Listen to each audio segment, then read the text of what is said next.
Why are you not a Christian? Because I see no evidence whatever for any of the Christian dogmas. I've examined all the stock arguments in favor of the existence of God, and none of them seem to me to be logically valid. Do you think there's a practical reason for having a religious belief for many people?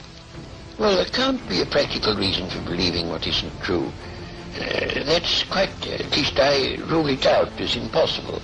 Either the thing is true or it isn't. If it is true, you should believe it, and if it isn't, you shouldn't.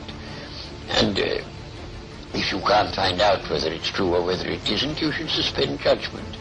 But you can't, it seems to me, a fundamental dishonesty and a fundamental treachery to intellectual integrity to hold a belief because you think it's useful and not because you think it's true.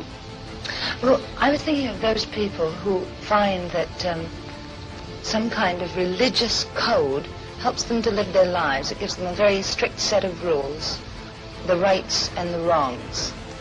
Yes, but you know, those rules are generally quite mistaken. A great many of them do more harm than good. And they would probably be able to find a rational morality that they could live by if they dropped this irrational, traditional, taboo morality that comes down from savage ages. But are we, perhaps, the ordinary person, perhaps isn't strong enough to find this own personal ethic? They have to have something imposed upon them from outside. Oh, I don't think that's true. And what is imposed on you from outside is of no value whatever. It doesn't count. Well, you were brought up, of course, as a Christian. When did you first decide that you did not want to remain a believer in the Christian ethic? I never decided that I didn't want to remain a believer.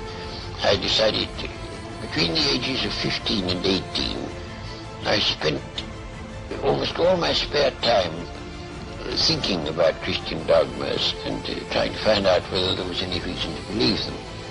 And by the time I was 18, I discarded the last of them. Do you think that that gave you an extra strength in your life? Oh, I don't know. No, I shouldn't have said so. Neither extra strength nor the opposite. I mean, I was just engaged in the pursuit of knowledge.